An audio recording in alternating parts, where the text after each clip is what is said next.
Всем доброй ночи. Друзья мои, я думаю, что за этот месяц с чем-то мы с вами успели породниться, по крайней мере, подружиться, стать близкими людьми. Я надеюсь, что мои советы и мой жизненный опыт помогал и помогает, и будет помогать много кому еще в трудные минуты. И, как ни странно, почему-то вот так получается, что мои ролики, мои обращения, мои советы появляются именно в тот момент критический для человека, который случайно открыл и увидел как бы обращенные к нему вот мои слова. И поскольку случайностей в мире не бывает, и не случайно я в этот период появилась в вашей жизни, и вы в моей жизни, то, видимо, так было нужно какому-то разуму.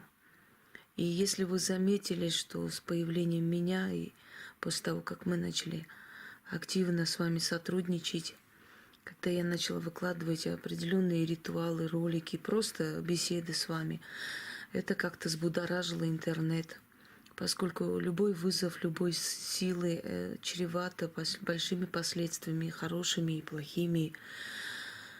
Вот. Затрагивание любой силы приводит к чему-то, к какому-то результату. Вы знаете, мне пишут очень много, я по возможности стараюсь отвечать всем. Вы знаете, что я занята, и поэтому мало времени у меня на ответы и писем, но в любом случае я стараюсь отвечать.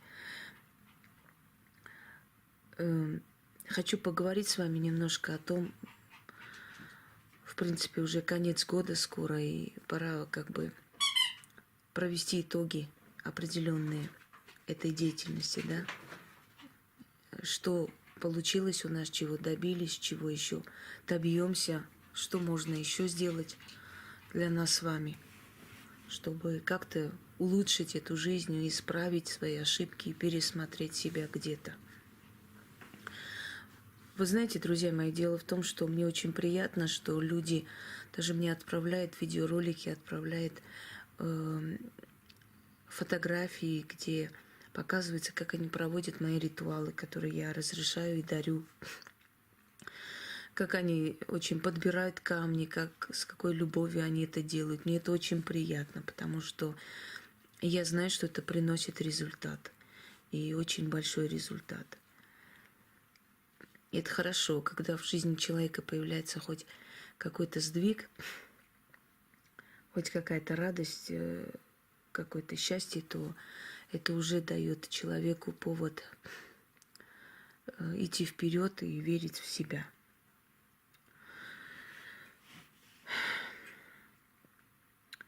Вы знаете, я хочу с вами поговорить сейчас, наверное, по душам насчет всего. Вот, во-первых, цель моего появления сейчас именно в Ютубе. Я вам говорила, что у меня в жизни последние годы были не самый лучший период, и поэтому мне было немножко не до Ютуба, не до всего. Мне нужно было очень много сделать, и самое главное, что мне нужно было делать, это спасти свою жизнь. И когда я поняла, что опасность миновала, естественно, я занялась работой более так интенсивно, скажем, наверстать упущенное. Упущенное в том смысле, что я могла очень многое дать людям, очень многое объяснить, очень многое сказать, и поскольку я не могла это сделать. С другой стороны, вы знаете, наверное, всему свое время не просто так сказано, пока человек не пройдет еще одно очень тяжелое испытание в своей жизни. Видимо, мудрости не было столько, сколько нужно было, чтобы вести с вами беседы, да, и это тоже не случайно. У меня спрашивают, почему я выкладываю свои ритуалы, показываю. Я объясню, почему.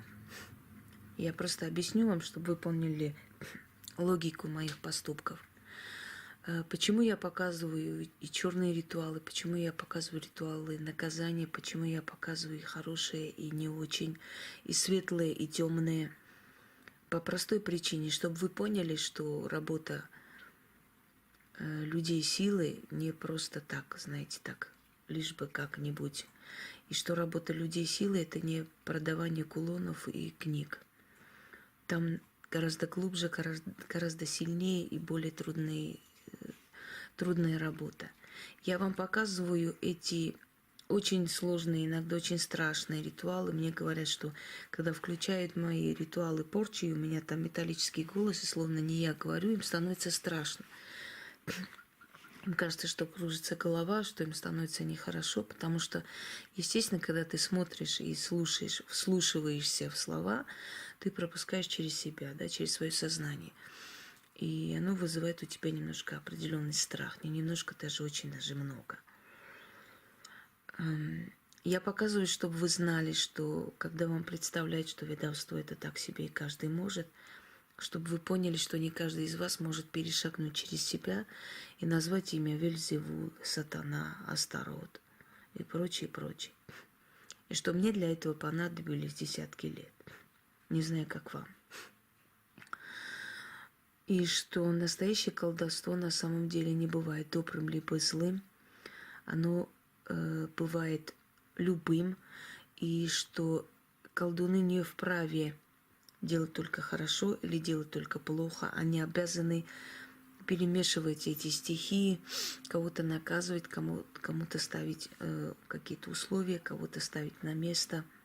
Я уже 100 раз говорила, что нам нет нужды кому-то что-то доказывать, либо вести какие-то войны ненужные, да, терять время, терять свои наработки, которые можно было бы просто показать, подарить, сделать больше для вас. Однако иногда время от времени нужно людей ставить на место, согласны, чтобы они знали свое место. Потому что если мы позволим любому открывать рот на нас и на наше ремесло, то, конечно, это недопустимо. Именно поэтому мы время от времени можем и наказать кого-либо. Мы существуем для того, чтобы быть связным звеном между вами и миром духов, чтобы вы получили через нас и помощь, и объяснение ситуации, и прояснение, и ответы на свои вопросы, и сомнения. Самое главное правило любой ведьмы – это не врать, говорить правду. Говорить правду о профессии, какой она есть. Вы знаете, недалекие умы низкого такого происхождения могут посчитать, они в принципе не считают так, но им нравится мусолить эту тему, что, мол, вот все темы про несчастье, какое-то несчастье. Если вы хотите, чтобы я вам не лгала, не приукрашивала, если хотите узнать правду от меня, а не сказку, то я вам еще раз говорю, что жизнь ведьм, она несчастливая. И не потому, что я пытаюсь кого-то там разжалобить или вызвать сострадание. Я на самом деле в душе жестокий человек. Я могу сделать очень жестокие вещи. Очень жестокие. Если меня доведут и достанут, я действительно могу сделать и не пожалеть ни детей, ни родственников, ни стариков, никого, поверьте мне. Потому что этого дьявола внутри нас, если кто-нибудь разбудит на свою голову, то горе ему. Поскольку сила дается только очень разумным людям. Запомните, сила никогда не дается людям пьющим, сила никогда не дается людям, безмерно любящим деньги и коммерцию. Сила не дается людям, которые лгут. Сила дается людям адекватным людям, которые очень долго могут предупреждать, очень долго могут терпеть, очень долго могут игнорировать, но в конце концов, когда действительно уже надоели, да, до невозможности, просто встать и разорвать в клочья. Я вас уверяю, я не пожалею ни детей, ни старших, ни младших, ни весь род, если люди меня достанут, просто-напросто встанут поперек горла. И это нормально. Любой человек, который имеет хоть какое-то отношение к ведовству, меня поймет. Простой человек, может быть, ужаснется, но в то же самое время и простой человек, который разумный, тоже меня поймет. Но в то же самое время есть абсолютно другая изнанка, то есть другая сторона моей души – это чрезмерная доброта к людям, чрезмерная сострадательность, желание им помочь. Я не просто так дарю вам эти ритуалы. Я вам еще раз говорю, я вполне могла бы их продать вам. Я вполне могла бы их провести по заказу. Но я вам их дарю. Не потому, что вы можете, как я, и что все могут, да, потому что есть вещи, которые я могу дарить. Мне дано это разрешение, я дарю. Если я что-то делаю, значит, мне это позволяют, поверьте мне. Если бы мне не позволяли, то я бы не смогла вам ни подарить, ни провести. Есть множество ритуалов в моих флеш-картах, которые я не смогла загрузить. Они не грузились долго, потом были с помехами, либо не снимались, либо было качество ужасное, непонятно откуда, почему. Это мне был сигнал о том, что вот это я тебе не позволяю. И я сказала, все хорошо. Как говорят, Родина сказала, мы сказали есть. Так что вы учтите, что все, что мы делаем, это делается вне нашей воли и желания.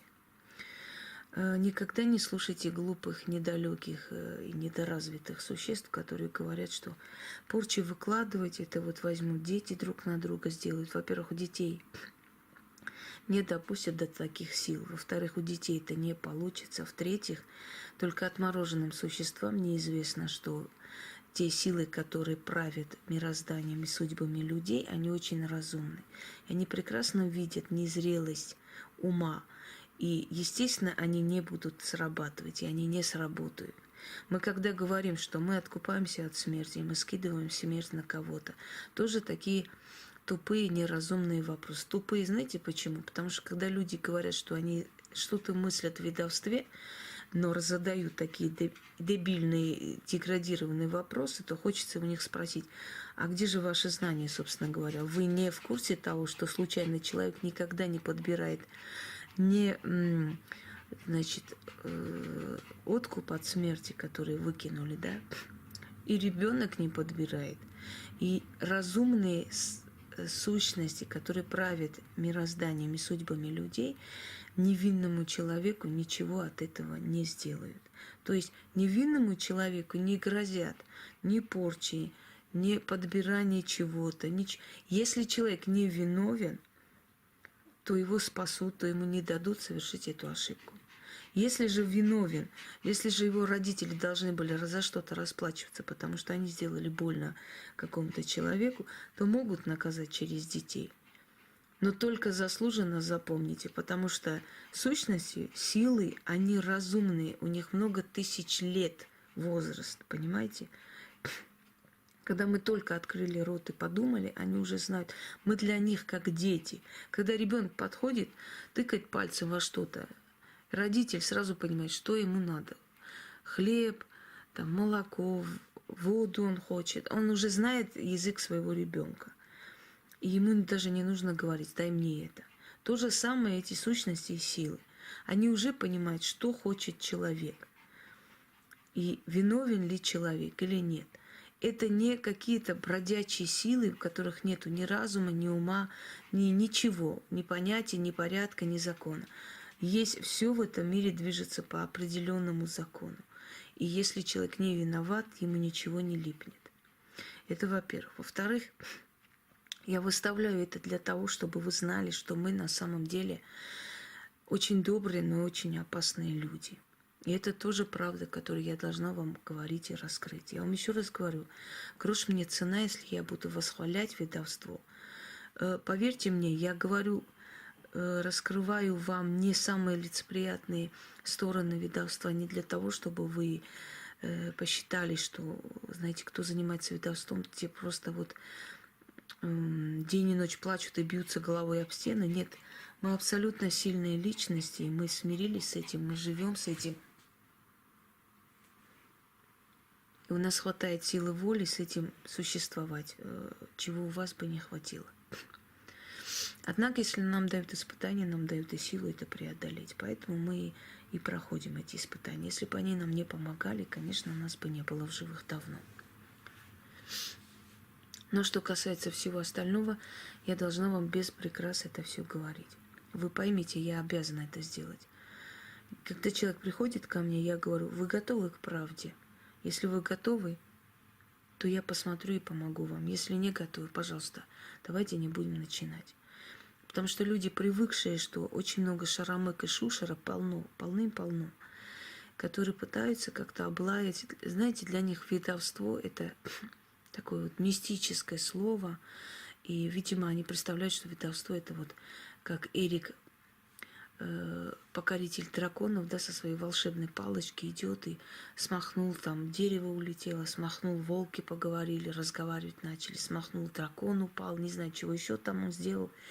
И для них это какой-то волшебный мистический мир иллюзий, либо для них просто чисто сухой бизнес, вот одно или второе. Потому что есть люди, которые действительно искренне верят, что они что-то могут. Видимо, Наполеонами уже быть не модно, теперь уже все магами себя называют. Потому что это тоже какой-то способ отличиться, да, и показать, что ты какой-то, ну, на вершине. Так раньше полоумные себя называли Наполеонами, что я какой-то необычный император. А теперь полоумные называют себя магами, колдунами. Это слово маг столько называли, что испоганили, уже не хочется к этому слову вообще возвращаться, хотя ничего плохого в этом слове нет, но настолько часто назвали маги, да маги, маги, маг, что уже слово маг вот тошнит, уже выворачивают от этого слова. Теперь ведьмы стало модно. Ведьмы, ведающие, ведьмы. Уважаемые люди, ведающие – это те люди, которые от и до тебя отсканируют и скажут, кто ты, что ты, в каком году было чего, кто недавно умер, сколько людей похоронили рядом с твоей бабушкой, с отцом, в чем хоронили и что было. Сегодня мне написала девушка, которая очень сильно пострадала, взяв определенные книги, кулоны. Она все потеряла, люди. Она была очень девушка фартовая, очень преуспевающая. Она потеряла все, с молотка все продает, у нее практически ничего не осталось. Это всего-то за несколько месяцев. Все ушло. И когда она мне сказала, я говорю, вы знаете, я могу только по фото сейчас сказать. Мне действительно нет времени. Я так устаю, а уж тем более сейчас срочно вас принять точно не смогу. У нее были очень большие сомнения. Но когда я ей сказала полностью, что у нее происходит, и плюс болезни сердца, которые есть, и что она чувствует, и что у нее там происходит, и как у нее волосы сыпятся, и как у нее ногти ломаются, и кто недавно умер, что там происходит, и к чему это все идет, она очень сильно удивилась. Она извинилась и сказала, что просто у нее нет доверия, вот как бы через онлайн-консультации настолько она не встречала вот никакой помощи, объяснения, что у нее как бы доверия нету. Я понимаю, люди, я их не виню абсолютно, я абсолютно не обижаюсь на это. Конечно, естественно, столько шаромык и какое тут доверие. Просто люди привыкли, что они должны прийти куда-то на консультацию, да, это все оплачивать, естественно, и им должны просто сказать там пару слов. У вас порча, у вас там венец безбрачия, который миф, я уже говорила почему. У вас то и это, то есть заученные фразы, которые взяты из компьютеров или где-нибудь еще, интернета. И поэтому люди как-то и не ожидают большего. Им достаточно и это, лишь бы хоть это сказали. И они понимают, вроде бы не совсем это так, но кто лучше скажет, да, собственно говоря. Так вот, уважаемые ведущие, которые себя такими называют, хочу вам сказать, ведущий – это тот человек, который сканирует полностью. Для меня не существует ни колдуна, ни ведьмы, никого, у которого нет ясновидения. Нет ясновидения, до свидания. Все. Конец связи. Больше ни о чем. Тут говорить больше не о чем. Если человек не видит, он может читать миллион книг, но он никогда не будет ведущим. Потому что первая примета того, что тебе дали силу, это ясновидение. Это то, что ты видишь. И не просто там, вот знаете, так, ой, ясно вижу, у тебя там в последнее время голова болит. Это у всех болит, и ясно видеть тут не надо. А именно просто описать все. Да, у меня, может, великие требования, но у меня такие требования, и я выбираю друзей, и выбираю, и называю их практиками только по этому принципу. Полностью. Мой дорогой друг Матвей, которому вы видели фотографии, я проводила ему некоторые вещи, да, когда он на сайте познакомился со мной и с Ольгой Калинченко, И я помню, что Матвей был в шоке, когда мы его по полкам разложили, что у него в жизни происходит. К тому же, когда он спросил про свою подругу, и я сказала, значит, ну, в общем, про долги, про все это не буду говорить сейчас, я говорю, и кто такой вообще Григорий? И он очень долго говорит, я не мог прийти в себя, потому что Григорий-то, знаете, это не так уж часто встречающееся имя, это ее бывший муж, собственно говоря, который эти долги и оставил. Вот. Будет ли у этого человека когда-нибудь в жизни сомнения по поводу нас? Нет.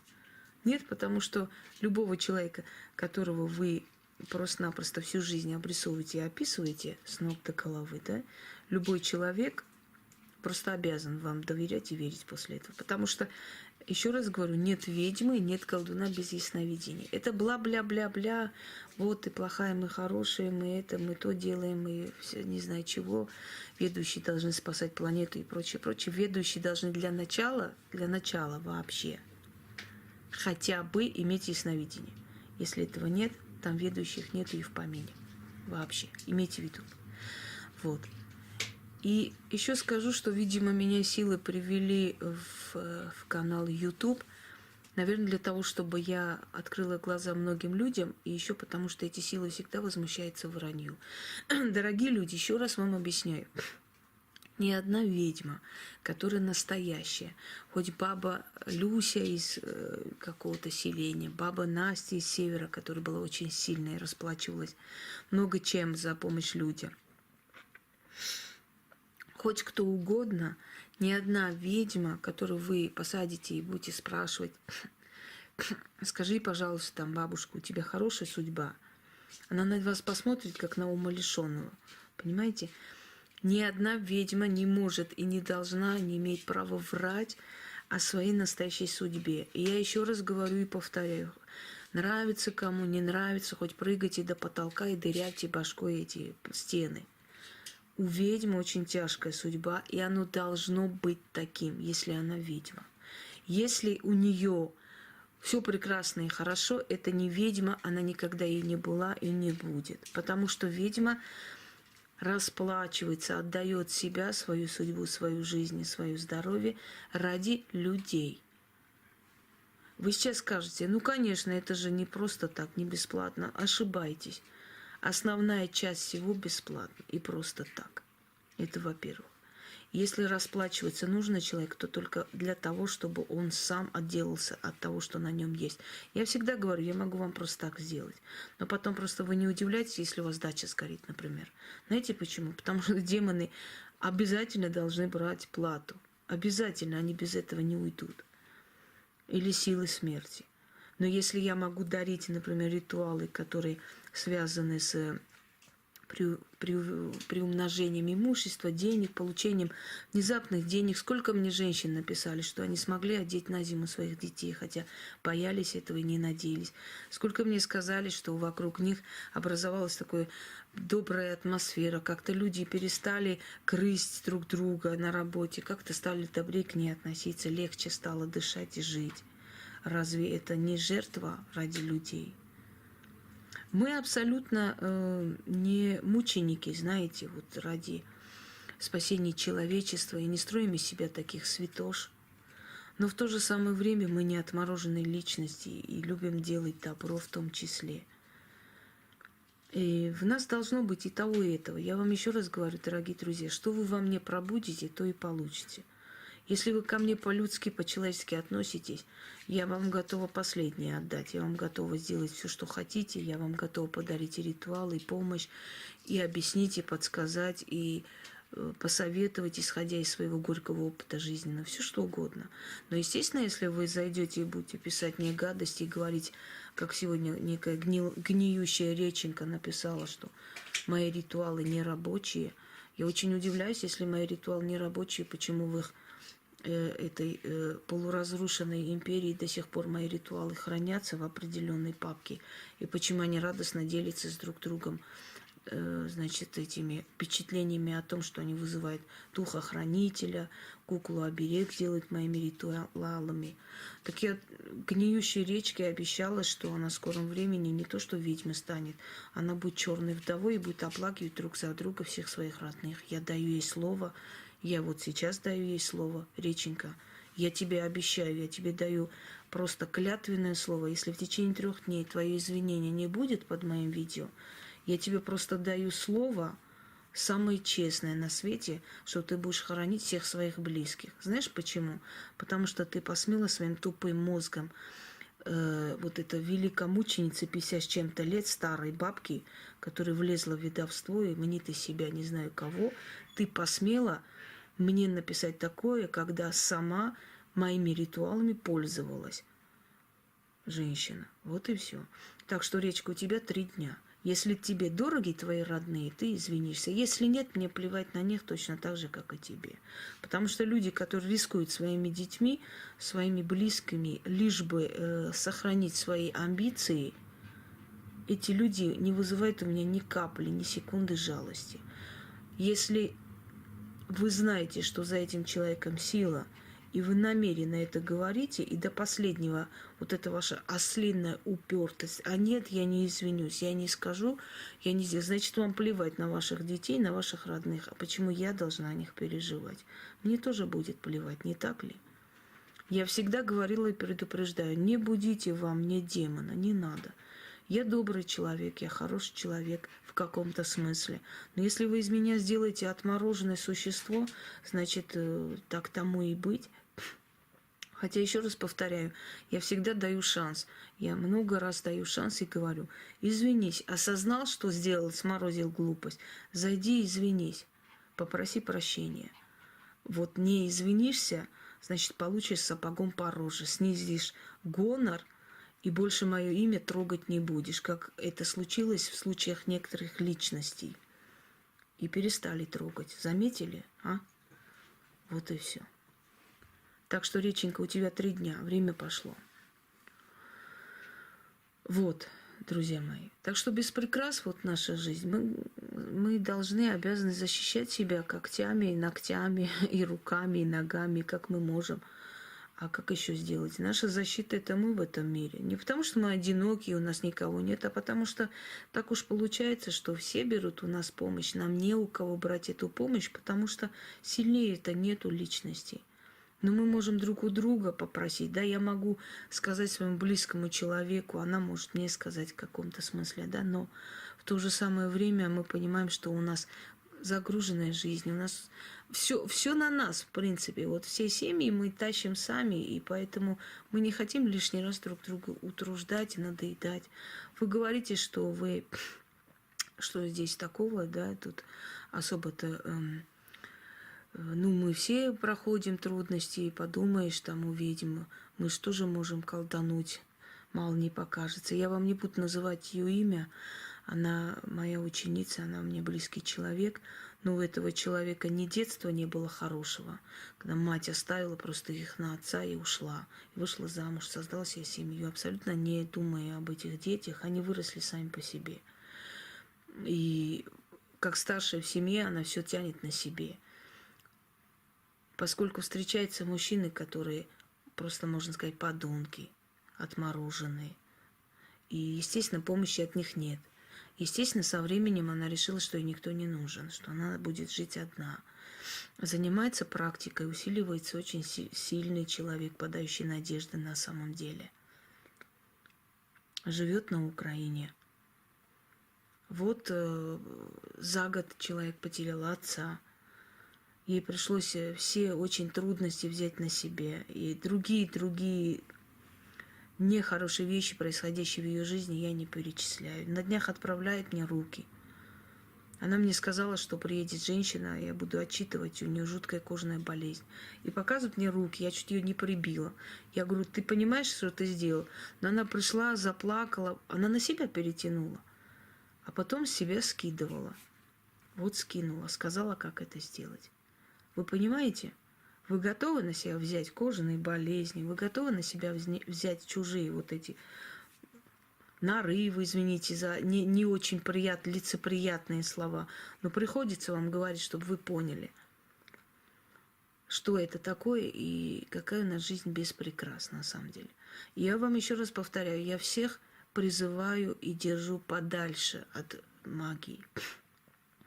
Вот эти какие-то тупые высказывания, мол, вот, теперь ты решила школу, теперь ты будешь собирать народ. Никого я собирать не собираюсь в жизни своей, и не собиралась, и не думала собирать. Я вам всем говорю еще раз и призываю, подальше от магии держитесь, подальше. Пришли, получили помощь. Перемены есть, идет нормально уже, по-другому, уже как-то повернулась в другую сторону жизни. Прекрасно все, живите. Забудьте об этом и живите дальше. Берите мои ритуалы на деньги, пожалуйста. Берите мои ритуалы на удачу. Подружитесь со своей судьбой. Вам это все дано. Если я вам говорю, что я вам дарю, значит, и вам это можно, значит, мне позволили вам это подарить, и вы это сможете провести. Но что касаемо каких-то школ, дорогие люди, никогда в жизни не верьте, что я когда-нибудь в своей жизни позволю опуститься до каких-то дебрей коммерсантов и открою какие-то школы и буду кого-то обучать за деньги. Никогда в жизни. Если такой день настанет, что я какую-то школу магии открою, я вам разрешаю всем дружно плюнуть мне в лицо. Потому что такого в жизни никогда не будет. Никогда. Если я издам свою книгу, поскольку я сейчас работаю над книгой, понимаете, некогда и как бы... Ну, как вам объяснить? Книгу издают люди, чтобы стать известными, чтобы как бы привлечь народ. В основном так. Но мне зачем это нужно? Вот скажите, мне что, мало народу надо привлекать?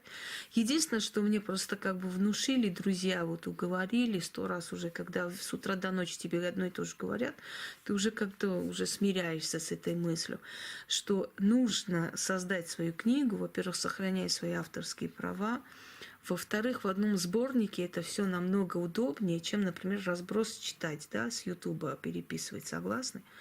Но если я издам свою книгу, я никогда в жизни себе не позволю пихать, продавать, как, знаете, как барыга с рынка, бери мои книги, бери мои кулоны, бери мои не знаю чего. Никогда в жизни.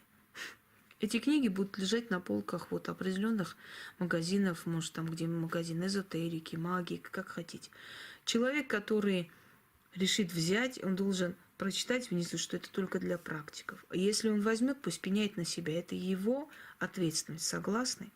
И это уже выбор человека, брать это или не брать. И сколько эту книгу ты хочешь продать, хоть за 50 тысяч, хоть за 2, хоть за 100 рублей, это уже не важно. Это уже желание человека, это не условие. Возьмешь мою книгу, будешь моим другом. Такого нет и не будет. Если только для этого издать, чтобы они сохранились как бы в одном сборнике и были в таком культурном, красиво оформленном, поскольку на каждый ритуал у меня есть фотографии этого ритуала, как это проводится, чтобы практики понимали, как лучше оформлять столы. Вы не представляете, как красиво мне отправляют. Я сейчас не буду вам показывать, хотелось бы. Фортуны и чего только там люди все это мне отправляют, чтобы показать, как они все это приобретают, как они красиво оформляют столы, как они красиво все это делают. А они лучше меня уже делают. Понимаете? Ну так это приносит результат, это же приятно. Друзья мои, я считаю, что человек должен не лицемерить, человек должен показывать себя, как говорят, во всей красе. Делаю я порчи и показываю. Я делаю порчи. Но я не беру с улицы любого, говорю, хочешь порчи, давай я тебе сделаю за сколько хочешь. Такого у меня не существует. Я должна знать, что человек заслужил. Если человек заслужил, я делаю это, и получается. Но в то же самое время я спасаю жизнь, и это я делаю. В то же самое время я хочу, чтобы люди были счастливы, чтобы у них был достаток. Я помогаю им. От меня это не уходит. У меня и так своего народа немало. Да? Если мне делают больно, я им делаю больно миллион раз. Я разрушаю все их планы. Я уничтожаю все, что они создали. Полный ход. Но если со мной по-людски, я могу и отойти, и простить, и остыть.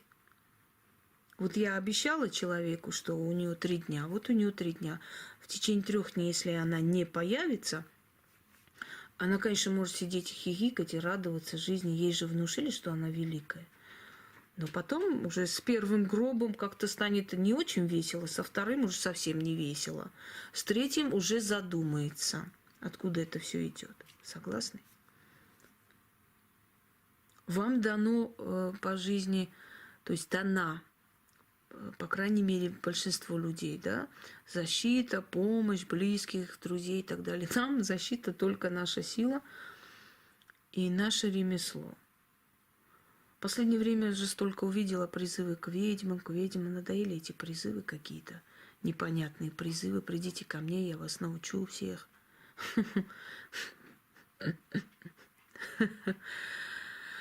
Напоминает, знаете, что как-то директор нашей школы сказал моему отцу, мол, если твоя дочь там будет нуждаться в истории, поскольку он был историком, если надо будет историю там позаниматься, пускай приходит. Он говорит: Виктор Иванович, если вы будете нуждаться в истории, приходите, она с вами позанимается. Это единственный раз, когда мой отец меня так похвалил. Понимаете? Так что, уважаемые, предлагающие мне обучение, если вам надо будет обучение, спросите у меня. Я вас, конечно, не обучу, но, может, как-то посоветую хотя бы что-нибудь интересненькое. Ну, что вам еще сказать, люди дорогие?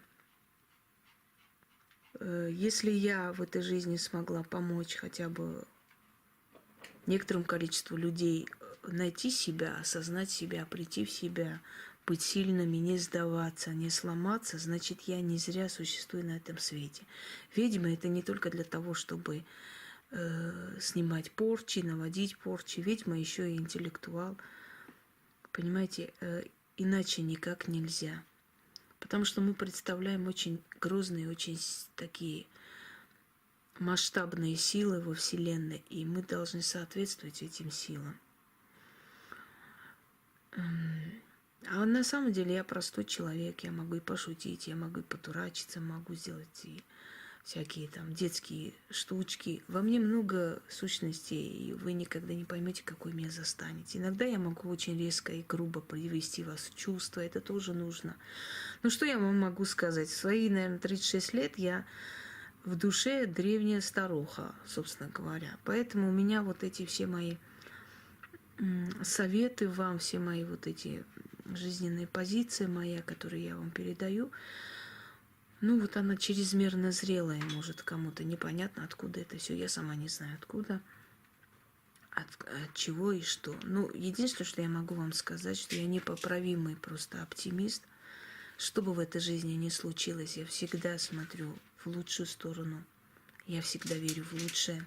Вы знаете, говорят, сильный человек и в аду создаст рай, а слабый и в раю испоганит все и создаст себе ад. Поэтому это немножко и от человека тоже зависит. Пишите, буду вам отвечать. Надеюсь, что я еще больше подарю вам ритуалов и еще больше вам помогу, потому что наша миссия в том состоит, чтобы больше помочь, чем делать зла. Еще раз повторяю, зло мы делаем по необходимости. Это нужно, иначе никак. Ну никак, друзья мои, ну никак, никак иначе нельзя. В нашем случае, если мы будем слишком раскрывать объятия, нас очень легко будет распять. Понимаете? Естественно, что вокруг появляется всякая шушера. Естественно, что бывает и зависти, и злость, и все. Вы знаете, ну, танки грязи не боятся. Если человек действительно не такой, да, можно говорить что угодно, только насмех поднимут. Если тебе нечего бояться, значит, ты ничего не будешь бояться. А бояться уже нечего. Вы знаете, я в своей жизни переступила уже все, как вам сказать, пределы страха. Мне уже бояться вообще нечего в этой жизни. Я вам серьезно говорю. Мне просто нечего бояться. Во-первых, потому что я не развязанный, а распущенный человек. И если я что-то делаю, я делаю это фактами, я делаю это корректно. Да? И, во-вторых, потому что я никогда вот как бы не делаю ничего вне логики и вне понимания чего-то там, необходимости. Просто так вот с воздуха я не делаю ничего. Я вам объясняю, что если я снимаю и беседы, и ролики с вами, то я считаю, что я должна наверстать упущенное. Я очень многое не сказала миру, поскольку мне было не до этого.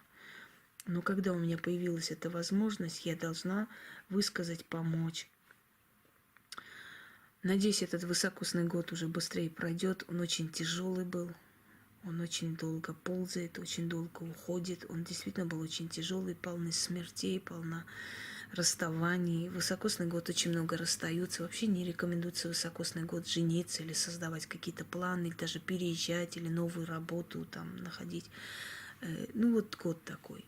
Месяц мистический будет февраль, потом.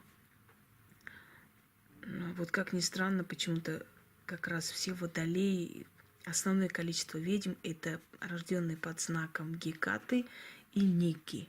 Вот в чем феномен-то. Основное количество скорпиона и водолей. У водолеев, конечно, покровитель Уран и Юпитер. Юпитер – это, конечно, планета силы. Вы знаете, что Юпитер тот же самый Зевс, да? Уран – это творчество, ясновидение. И иногда вмешивается Сатурн. Сатурн – это планета, которая окружена вот этим кольцом, дождевым кольцом или кольцом облака. И Сатурн, поскольку такая, еще ее называют мокрая планета, то есть планета таких меланхоликов, знаете, такое смирение с судьбой. Если вы заметили, у меня некоторые речи, как там «Вперед, товарищи, к светлому будущему», некоторые полны меланхолии, воспоминаний, боли. Вот, значит, в эти дни ко мне пришел в гости Сатурн. Учтите, у меня 3 планеты. И когда я начинаю вам дарить, раздаривать ролики и прочее, это у меня просыпается Уран.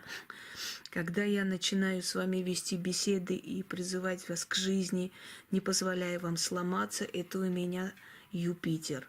Когда я начинаю создавать меланхоличные, грустные темы, это Сатурн. То есть вот мы, собственно, вот такие мы, водолеи. И вот еще февраль, ведь мистический месяц, потому что он то 29-м заканчивается, то 28-м. Да? Ну вот раз в 4 года он 29-м, но это не важно, это мистический месяц. Человек, который родился 29-го, можно сказать, что он раз в 4 года празднует день рождения. Вот, собственно. Ну, что я вам могу сказать? Вот такие мы ведьмы. Непонятные, понятные, и простые, и непростые люди. И вроде бы очень жестокие и страшные существа, но в то же самое время и любящие, готовые помочь и сочувствовать. Разные мы, смотря кто в нас и кого вы пробудили в нас. Я вам говорю еще раз, поверьте мне на слово, кого вы разбудите в нас, до конца жизни этот будет с вами. Вот вы разбудите в нас человечность и подойдете к нам с уважением. До конца жизни вы более преданного и сильного друга никогда не найдете. Но если вы разбудите в нас вот этого, знаете, дракона, до конца жизни будет испепелять, не простит. У нас нету понятия прощать. Если вот мы дали время, время прошло, прощать, уже о прощении речи быть не может вообще. Вот, поэтому подумайте много раз, кого вы разбудите в этой ведьме. Потому что слово «ведьма» – это не просто так. Это не бренд коммерческий, это призвание, предназначение. Это очень страшная, очень интересная судьба. Может, поэтому женщины стремятся в ведовство, потому что им кажется, что это же все-таки там яркие женщины, такие сильные натуры, да? Дорогие друзья, но вы же не выдержите эту судьбу. Кроме яркости и силы воли и прочего-прочего, судьбу-то вы не выдержите эту, понимаете? Сломаетесь. Вот, собственно, и все. Со всем уважением к вам, потому что если бы я не уважала, не любила людей, согласитесь, что я бы для них не старалась. А я стараюсь для них, не для себя. Я еще раз вам повторяю, что не столько мне это нужно, сколько вам. Я не спаситель планеты всей, я не собираюсь каких-то лохов и дураков, которые лезут в петлю, сами свою голову туда суют спасать. Я никогда не ставила такой целью. Я всегда говорила, мне не важно, кто чем занимается, меня не трогай. Кроме того, скажу, что эти шаромышки со всех мест, они на самом деле где-то служат нам, нашей славе. Почему? Потому что на них мы показываем, насколько мы сильнее. И они нам создают, можно сказать, огромную базу людей, которые к нам начинают идти после них, очищаться и спасать себя. Это тоже есть на самом деле. Они просто портят им жизнь. А мы спасаем. Естественно, приобретая при этом и благодарность, и поклоны, и уважение, и славу. Значит, сила допускает определенных личностей до какого-то времени тоже не просто так. Согласитесь, ничего в этом мире просто так не случается. Я очень довольна вами, спасибо. Я хочу сказать вам спасибо, правда, моей публике. Я очень благодарна. Осознанные, очень воспитанные, хорошие люди. Мне с вами очень приятно провести время. Мне приятно вам отвечать. Иногда отвечаю очень коротко, поскольку нет времени. Иногда так более широко раскрываю темы. Ну, стараюсь по мере возможности, чтобы вы не писали в тишину, потому что это было бы неуважительно к вам, чтобы вы мне писали, спрашивали, а вместо меня отвечали какие-то там помощницы и секретари. Это было бы неправильно, согласитесь? Вот. Так что, дорогие друзья, что я вам могу сказать? Надеюсь, что следующий год более-менее легкий. Постараюсь вам сказать прогноз на тот год, что больше можно ждать. Конечно, эти прогнозы особо не люблю, у каждого человека индивидуально своя судьба. Но общие я вам как-то скажу, на что больше обращать внимание, да, можно в следующем году. Надеюсь, мы друг на друга не обидимся, что будем сотрудничать с вами, и что наша дружба и теплые отношения сохранятся до долгих времен. Вот. Еще раз спасибо. И я очень рада, что мои труды ценятся вами, что вы действительно их цените, что они для вас необычное открытие, что они вам помогают в каких-то жизненных ситуациях. Такое чувство, что сила от вас собирает все ваши вопросы и проблемы, и через меня внушая мне создать какую-то тему, они просто отвечают вам на вопросы. Вот я уже начинаю к этому приходить, выводу. Всего вам доброго, и я хочу, чтобы вы были счастливы, вы заслуживаете счастья, особенно люди, которые живут в наших странах, где нет особой законности, защищенности, ничего. Эти люди очень чистой душой, очень сильной натурой, очень живучие, и они действительно заслуживают хорошей жизни. К сожалению, увы, пока что мы сами себе должны пробивать дорогу, у нас помощи больше ниоткуда не предвидится. Но в любом случае это наша страна, никто свою хорошую страну нам не даст, нам надо любить ту, которая у нас есть, да, и вести нормальную человеческую жизнь, не зацикливаться на этих всех чиновниках, не зацикливаться на этих всех темах, о политике, о проблемах и прочее. Не нужно все время об этом говорить, дорогие друзья. Это исторический процесс, он был, есть и будет. Ни одним правителем не были довольны, ни одним государством не были довольны. Всегда были недовольны, и трудности, и бунты, и все, что хочешь. Поэтому не зацикливайтесь на всей этой черной и негативной информации. Постарайтесь поверить в свою судьбу. Верьте, что она у вас есть, она вам помогает. Я вам еще раз говорю, не обижайте свою судьбу. Если вы все время будете говорить, такая судьба, ну его к черту, это что же за жизнь и прочее, она на вас разозлится. Постарайтесь с ней подружиться, и вы увидите, что некая сила начнет вам, просто невидимая рука начнет вас вытаскивать и помогать всегда. Не злитесь на судьбу. Как говорят, когда ты недовольна своей судьбой, спроси у нее, а она тобой очень довольна. А ты свои глупости не хочешь анализировать и понять, что ты-то делаешь глупости, поэтому у тебя не складывается.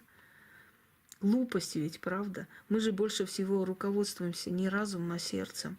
Вот люблю я его, он такой бедный, несчастный, он издевается надо мной, а я его люблю. Это не наша глупость. Ну вот мы же будем потом жаловаться на судьбу, что он опять нас кинул, опять нам сделал больно. Судьба виновата или твой тупой мозг? Скажи мне, пожалуйста. В чем эта бедная судьба виновата, что ты дурак? Вот, собственно, и все.